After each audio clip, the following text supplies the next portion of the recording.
এই যে এখানে আরেকজন, সেকেন্ড পর্ব চলছে ডিনারের। প্রথম পর্বে হলো চিকেন আর ভাত খাওয়া হয়ে গেল, যেটা ওর খাবার। যেটা ওর খাওয়ার। কারণ ডেলিকার রুটিন ওর। প্রথমে নিজে চিকেন ভাত খেয়ে নেবে, তারপরে আমরা খেতে বসবো ডিনারে। জানে যে খুব ভালো করে রাতে রুটি খাওয়া হয়, রুটির জন্য বসে থাকবে ওই। আগে দাদুর কাছে যাবে, দাদুর কাছে যাবে, দাদুর কাছে শেষ হয়ে গেলে আমার কাছে আসবে, আমার কাছে শেষ হয়ে গেলে ঠাকুমার কাছে যাবে।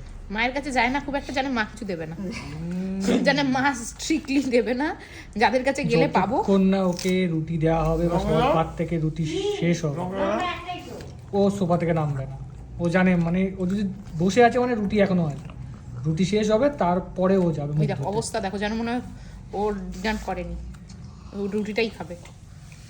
এই যে এখানে এখানে রুটি খাওয়া চলছে, বাবুর এখানে বসে আছে রুটি খাচ্ছে, পুক পুক পুক পুক করে।